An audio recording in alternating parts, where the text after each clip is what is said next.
As reported, the Ukrainian president arrived in the United States to sign a minerals agreement. After a tense meeting with Trump and Vice President J.D. Vance, he left the White House early. The politicians clashed over their approaches to a peaceful settlement of the war.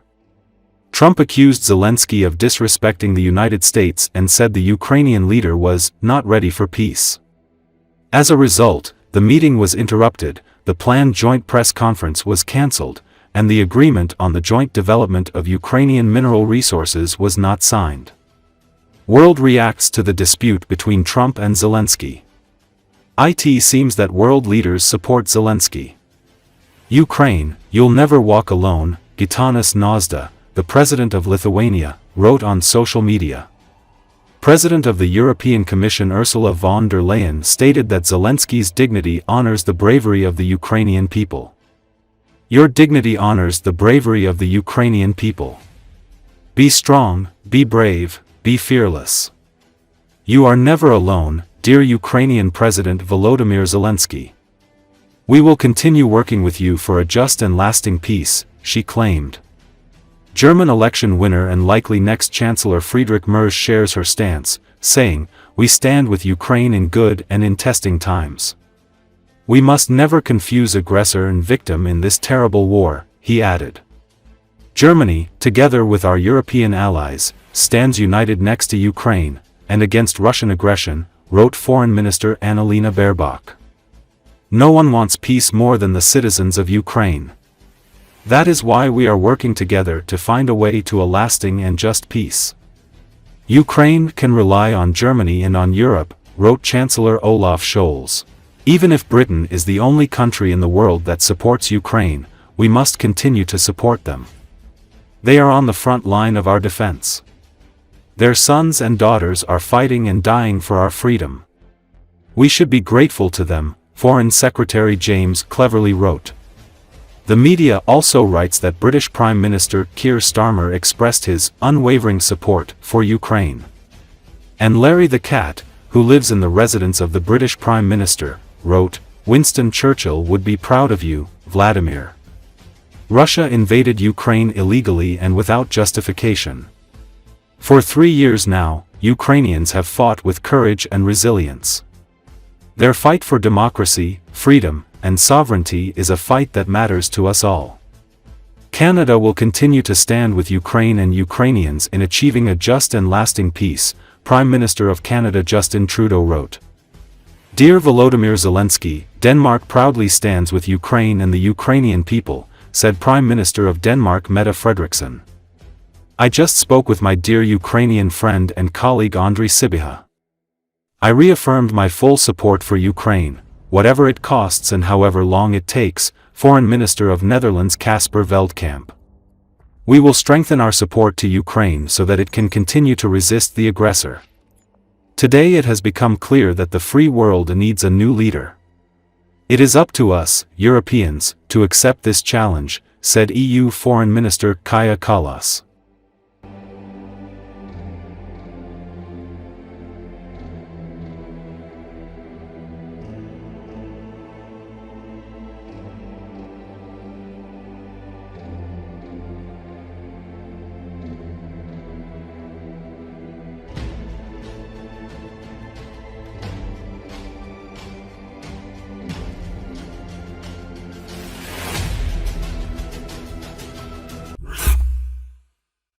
The controversial Oval Office meeting between U.S. President Donald Trump and Ukrainian President Volodymyr Zelensky on Friday has triggered strong reaction from Western leaders and politicians. Following the tense meeting in which Trump shouted at Zelensky, accused him of disrespecting the U.S., Democratic Senator Adam Schiff wrote on X, "A hero and a coward are meeting in the Oval Office today. And when the meeting is over, the hero will return home to Ukraine."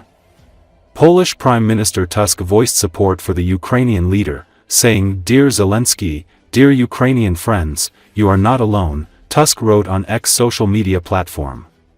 French President Macron reminded that Russia is an invader and Ukraine is a victim.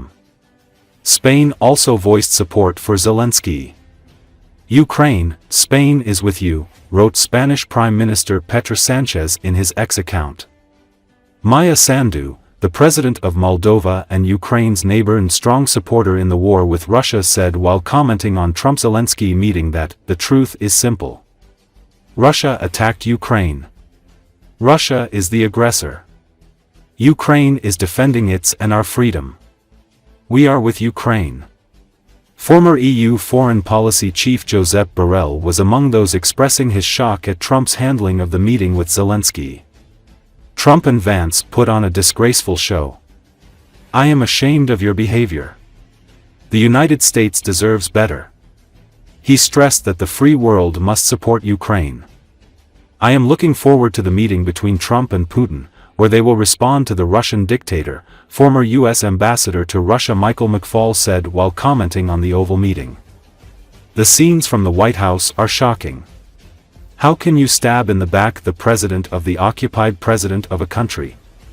Free Europe will not betray Ukraine," German politician, deputy leader of the CDU party Johann Wadefuhl wrote on X.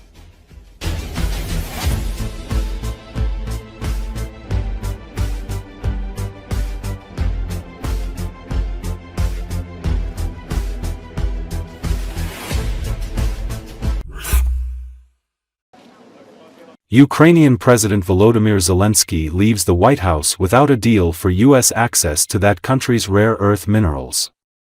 According to Associated Press, President Donald Trump cut short talks with Zelensky after shouting at him in the Oval Office. Trump berated Zelensky for being disrespectful. The pair had planned to sign an agreement and hold a joint press conference. But Zelensky was instead preparing to leave the White House. The last 10 minutes of the nearly 45-minute engagement turned into a tense back and forth between Trump, U.S. Vice President Vance and Zelensky, who had urged skepticism about Russia's commitment to diplomacy, citing Moscow's years of broken commitments on the global stage. It began with Vance telling Zelensky, "Mr. President, with respect. I think it's disrespectful for you to come to the Oval Office to try to litigate this in front of the American media." Zelensky tried to object, prompting Trump to eventually raise his voice and say, "You're gambling with the lives of millions of people. You're gambling with World War III, and what you're doing is very disrespectful to the country, this country that's backed you far more than a lot of people say they should have," Trump said. It was an astonishing display of open antagonism in the Oval Office, a setting better known for somber diplomacy. Trump laid bare his efforts to coerce Zelensky to reach an agreement giving the U.S. an interest in his country's valuable minerals and to push him toward a diplomatic resolution to the war on the American leader's terms.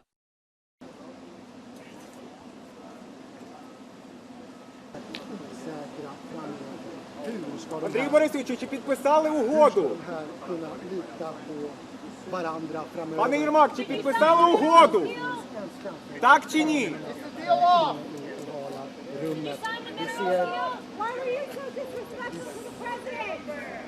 Vi ser den ukrainska delegationen här lämna med flera ministrar.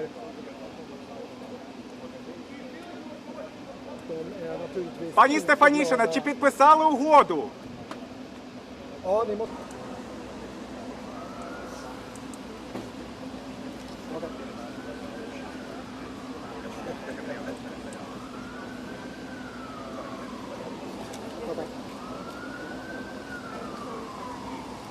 Kamera.